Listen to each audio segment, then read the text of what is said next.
ओम साई राम। साई भक्त जब साई सेवा करने लगता है तो वो बाबा के बारे में जानकारी लेने लगता है। ज़्यादातर भक्त श्री साई चरित्र पढ़कर बाबा का अवतार कार्य की जानकारी लेते हैं, लेकिन श्री साई बाबा के जीवन काल में अनगिनत घटना हुई थी जो श्री साई चरित्र के ग्रंथ में देना मुश्किल था। जब शिरडी संस्थान ने अपना मासिक श्री साई लीला प्रकाशित करना शुरू किया, तब अनेकों भक्तों ने अपने अनुभव इस मासिक में छपवाए। इसमें वो भी थे जिनके घर के कोई सदस्य प्रत्यक्ष श्री साई बाबा के दर्शन के लिए गए थे और तब उनको बाबा के अद्भुत अनुभव आए थे। श्री साई सागर यूट्यूब चैनल ऐसे अनुभव ढूंढकर आप तक पहुंचाता है। इस वीडियो में भी महाराष्ट्र के थाने में रहने वाले सौभाग्यवती शोभना पालकर इनके पिताजी का अनुभव दिया है। उनके पिताजी को बचपन में श्री साई बाबा का प्रत्यक्ष दर्शन प्राप्त करने का सौभाग्य मिला था।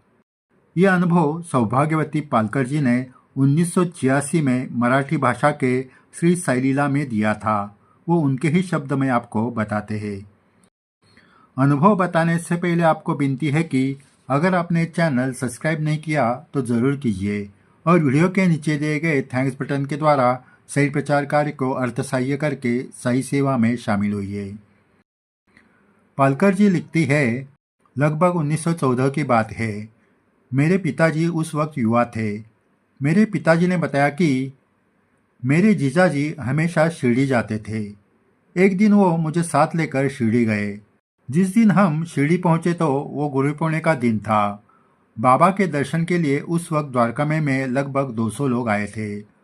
आए हुए भक्त बाबा को वस्त्र और दक्षिणा अर्पण कर रहे थे।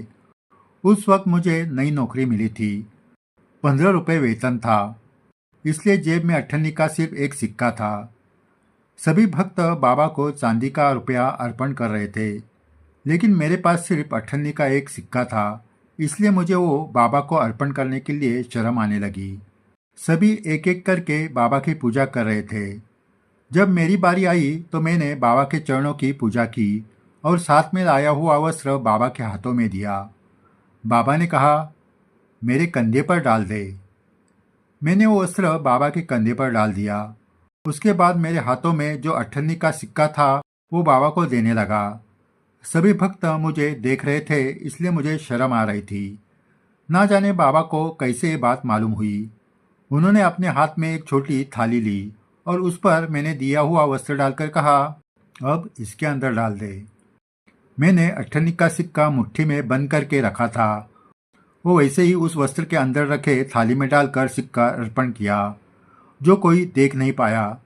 लेकिन जब मैंने सिक्का थाली में डाला तो उस वक्त एक नहीं तो अनेकों सिक्के थाली में गिर रहे हैं ऐसा आवाज़ हुआ। मैं तो चौंक गया कि एक सिक्के की आवाज़ इतने सारे सिक्के गिरने की तरह कैसे आई।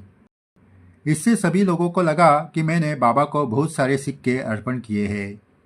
मेरे मन में जो दुविधा थी वो बाबा ने पहचान ली थी, इसलिए बाबा ने ऐसी लीला की थी। सभी भक्तों ने बाबा की पूजा करके उनको जो वस्त्र अर्पण किए थे वो वस्त्र बाबा उनको वापस प्रसाद रूप में दे रहे थे। लेकिन मैंने दिया हुआ वस्त्र बाबा के कंधे पर था और उस वस्त्र के नीचे वो थाली थी जिसमें मैंने अठन्नी डाली थी।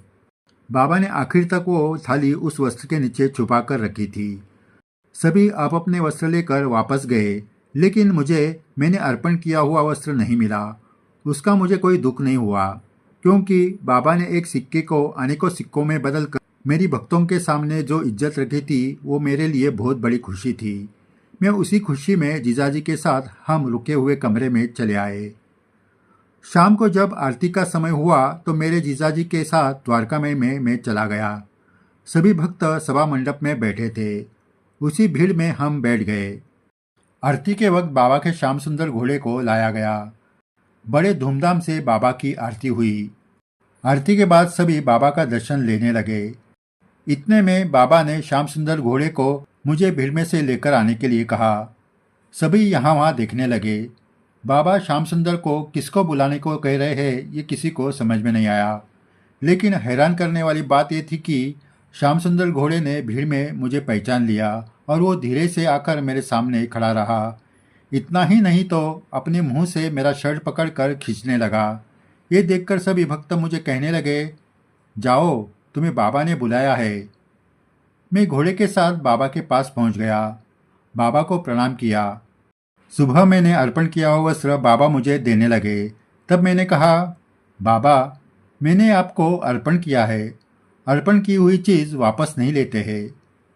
मेरी बात सुनकर बाबा मुस्कुराते हुए बोले, नहीं बेटा, ये गुरु पूर्णिमा का प्रसाद है, ये तू रख ले। वहाँ खड़े हुए भक्तों ने भी वो वस्त्र मुझे लेने के लिए कहा। फिर मैं वो वस्त्र लेकर जीजाजी के साथ घर वापस आ गया। मुझे इस वस्त्र का अनुभव 1914 के बाद आया, वो मैं बताता हूँ। एक दिन शहर में इन्फ्लुएंजा रोग की महामारी फैली थी। लोगों को अचानक फ्लू की बीमारी होती थी और उसमें उनकी मौत हो जाती थी। इस रोग पर उस वक्त कोई दवा नहीं थी। ये बीमारी जिसको हो जाती थी उसे भगवान भरोसे छोड़ दिया जाता था। बस अपने आंखों के सामने उस बीमार व्यक्ति को मरते हुए दिखना पड़ता था। उन दिनों में एक दिन मुझे अचानक बुखार आया। माँ और पिताजी डर गए।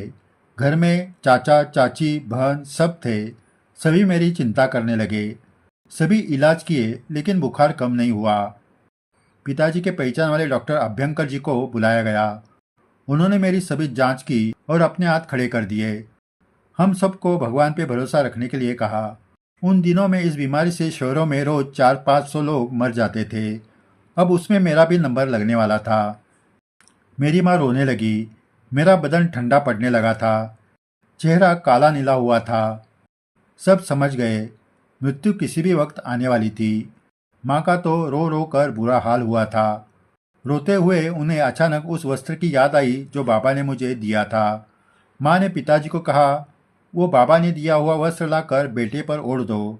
वो बाबा ने उसको दिया हुआ प्रसाद है, वो उसके ही साथ जाने दो। ये सुनकर सभी की आंखों में आंसू आए। पिताजी ने अलमारी से वो वस्त्र लाया और भरे दिल से कांपते हुए हाथों से मेरे पूरे बदन पर ओढ़ दिया। बाबा ने दिया हुआ वो वस्त्र मेरे बदन पर ओढ़ते ही मेरी फूली हुई सांस ठीक होने लगी। मैं आराम से सांस लेने लगा। ये देखकर घरवालों ने डॉक्टर को बुलाया। उन्होंने आते ही मेरी जांच की। वो भी हैरान थे कि अंतिम सांस गिरने वाला रोगी ठीक कैसे हुआ। ये सब लीला बाबा की थी। बाबा ने दिया हुआ वस्त्र देखकर यमराज वहां से भाग खड़े हुए थे। इस तरह पिताजी ने उनके अनुभव हमें बताए। आज भी हमारे परिवार पर बाबा की कृपा है। जय साई राम। साई भक्त हो, इस अनुभव में हमने दो बातें सुनी है। पहली बात ये कि पालकर जी के पिताजी को दक्षिणा देनी थी। तब बाबा ने उनके मन की दुविधा देखकर अपने वस्त्र के नीचे छुपाकर उनसे दक्षिणा ली और ऐसी लीला की कि एक सिक्के के जगह अनेकों सिक्कों की आवाज़ सुनवाई। इससे ये भी पता चलता है कि बाबा को दिए हुए पैसों के अलावा वो अपने योग माया से चाहे जितने पैसे निर्माण कर सकते थे। इसलिए बाबा को जितनी दक्षिणा मिलती थी उससे ज़्यादा पैसे वो भक्तों को बांट देते थे। जहाँ बाबा का निवास होता है वहाँ लक्ष्मी का भी निवास होता है। इसका ये अनुभव है। उसके साथ ये भी आप जान चुके होंगे कि बाबा को अपने भक्त के सम्मान का कितना ख्याल रहता था। दूसरी अद्भुत बात आपने ये सुनी कि श्याम सुंदर घोड़ा बाबा की बात एक इंसान की तरह सुन सकता था। बाबा ने उसे पालकर जी के पिताजी को उसे लेकर आने के लिए कहा तो वो भीड़ में जाकर बराबर उनको ही लेकर आया। यानी बाबा प्राणियों के साथ बात कर सकते थे और सभी प्राणियों की भाषा बाबा समझ सकते थे। श्री साईं बाबा तो परमात्मा है, वो सबकी भाषा जानते हैं। हर एक जीव के मन की बात वो जान सकते हैं। जय साईं राम। आगे भी ऐसे अद्भुत अनुभव आपको बताए जाएंगे। अगर आपने चैनल सब्सक्राइब नहीं किया तो ज़रूर कीजिए और वीडियो के नीचे दिए गए थैंक्स बटन के द्वारा सही प्रचार कार्य को अर्थसहाय्य करके सही सेवा में शामिल होइए। जय साईं राम।